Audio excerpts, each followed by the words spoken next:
Jaran! Ayan, nagluto si Tito Wena ng napakasarap na chicken tinola sa freshly harvested na maligat na pumpkin. Ayan, syempre nilagyan ko rin yan ng pichay. At may nakita pa nga ako na medyo pag-graduate na Baguio bean sa refrigerator. Nilagay ko na rin dyan. Pero, ang talagang pinakang masarap ay yung bubot na pumpkin. Tingnan nyo naman. At syempre, dahil masaya ako, bunga kasi yan ng tanim ko na gumagapang lang sa bakod. Tingnan nyo naman, oh, sabaw pa lang. Sobrang sarap.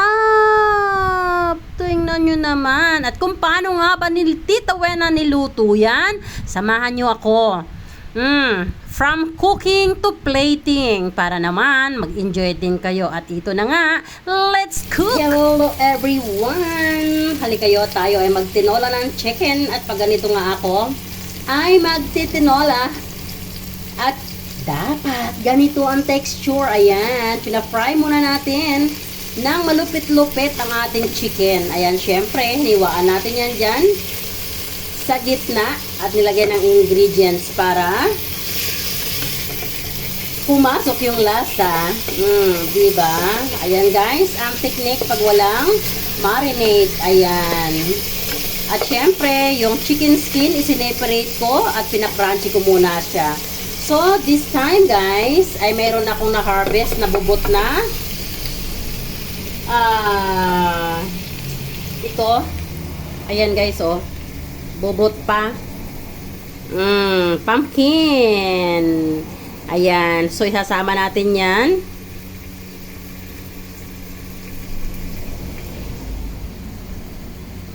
Bubot na pumpkin. Isasama natin pati balat. So, ayan guys. Now ay ilalagay muna natin itong ating mga lamas or ingredients. Unahin natin itong ginger.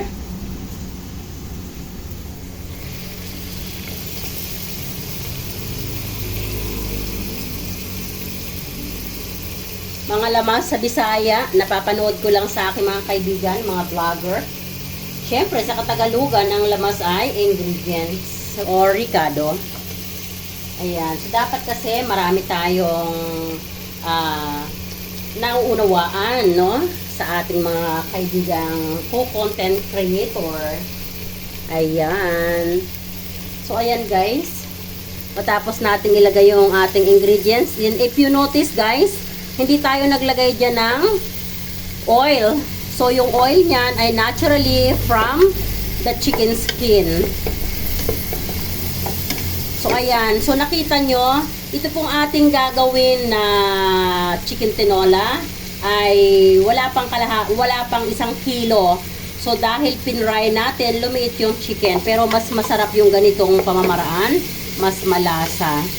So, ayan. So, habang ipina-fry natin yung mga ingredients, ay gagawin ko naman yung ating kalabasa. Ayan. Hiwa-hiwain ko lang yan guys ng mahahaba. At saka ko isasama sa pag-pressure cook. Ayun. Tingnan nyo guys. Ang ganda ng kalabasa ko oh. Wala siyang buto. Ayan. So, kaya, hihiwain ko lang yan ng medyo makapal-kapal. At, isasama ko na yan. Pati, yung nasa loob na yan. Wala naman siyang buto eh, oh. Look at that. Pretty.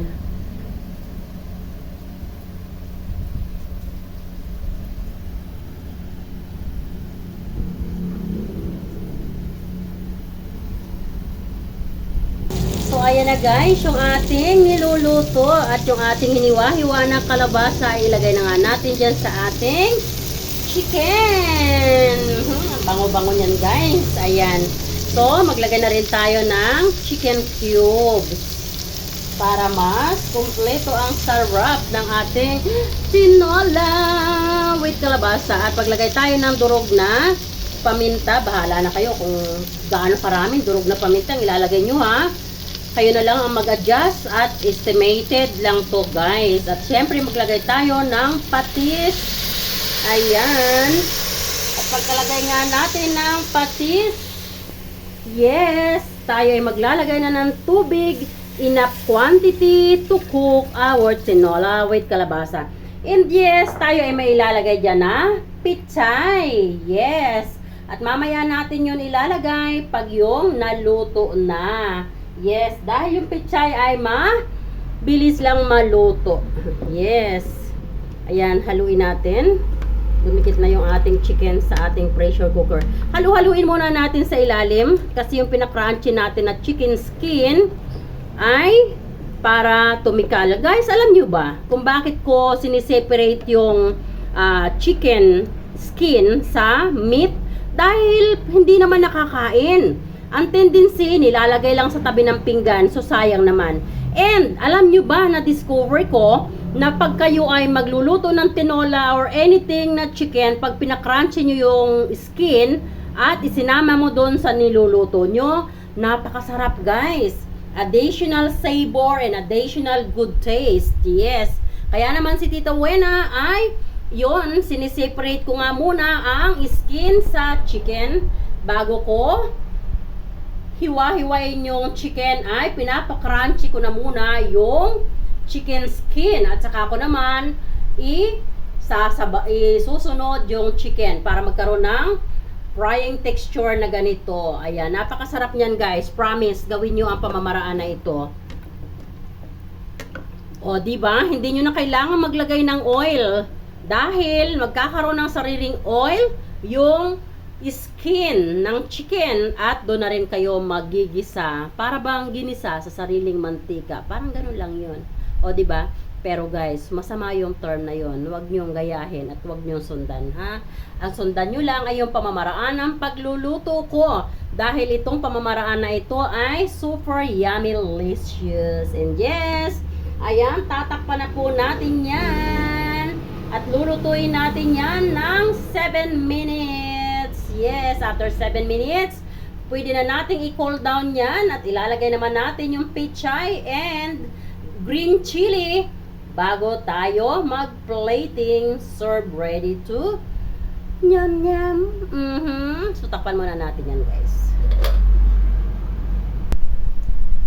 Ayan guys, like what I always say ha, ang pressure cooker ay napaka-friendly gamitin sa kusina pero can also injure us kung hindi natin alam gamitin. So let's make it sure na alam natin gamitin ang pressure cooker para tayo ay makakapagluto lang ng masarap, hindi tayo magko-cause ng injury sa ating sarili.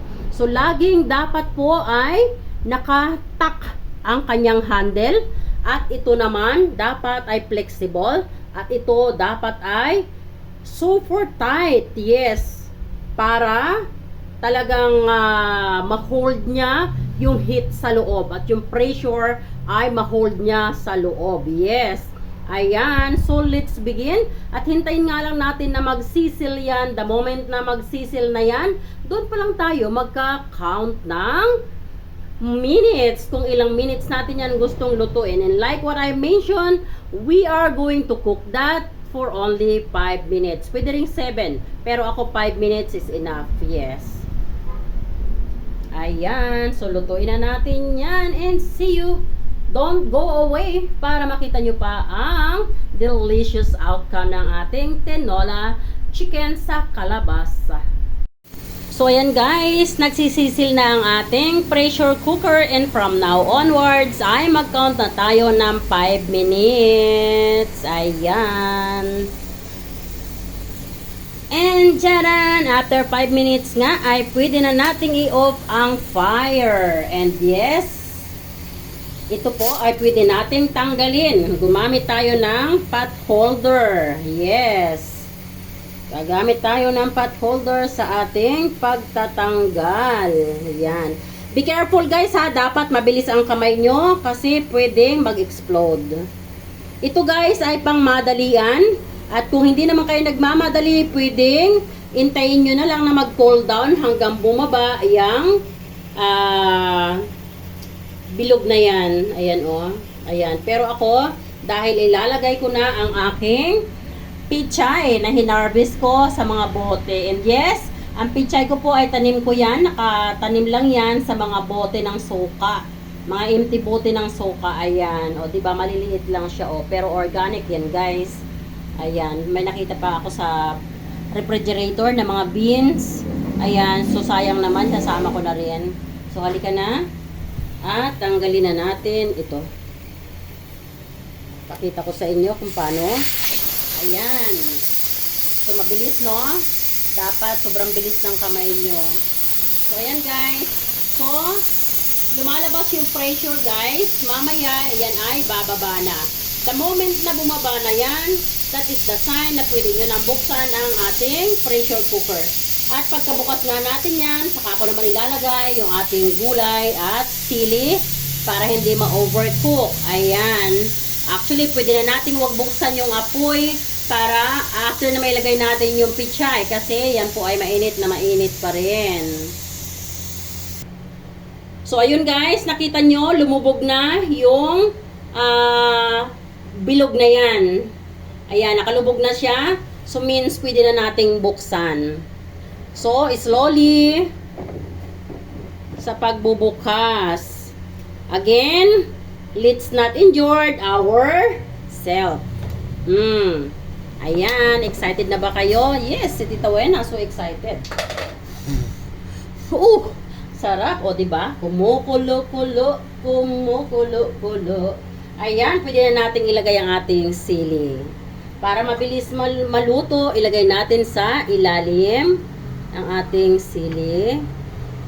Ayan. Sige na nga, buksan na natin ng konti yung apoy ulit. Ayan, pagkatapos nating ilagay yan, ating sili. Mabilis lang yung kumulo guys, kasi kakagaling lang yan sa pressure. Ilagay natin ito, nakuha ko sa refrigerator. Sayang naman, masisira na siya eh. Ayan. So, at the same time, pwede na natin ilagay yung ating organic na pichay. O, diba? Ito ang resulta ng kasipagan. Sayang kasi guys yung mga bote na mga ingredients, diba? Sayang na itapon.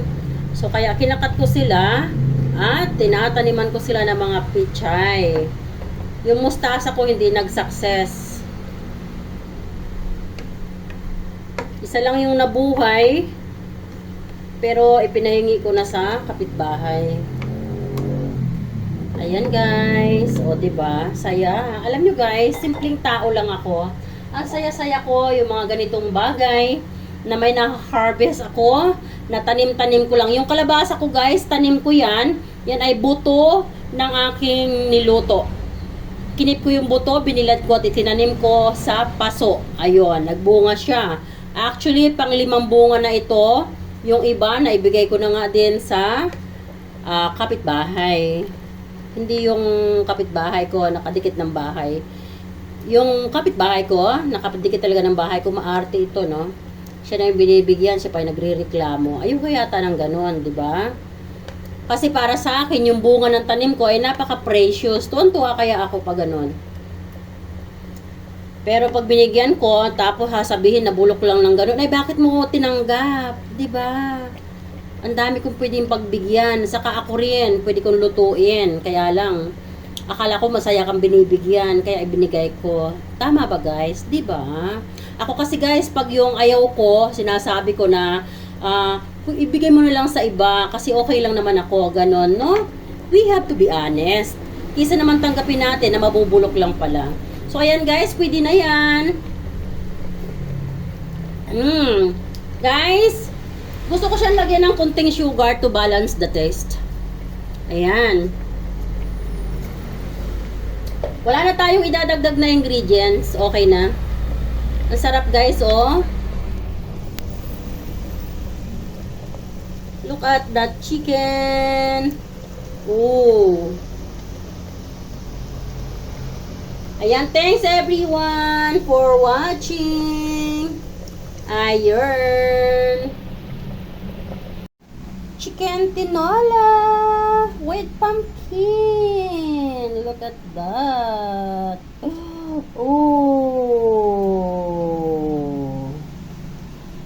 Look at that chicken tinola ni Tita Wena with pumpkin. Ito pumpkin natin, orange na orange. freshly harvested sa on plant. O, di ba nakakatuwa? Yung may na-harvest ka sa sarili mong tanim, kahit maliliit lang sila. But it is so organic. Guys, look at this. Sabaw pa lang. Ooh! Wow! Delicious. Thanks for watching. I love you all. God bless.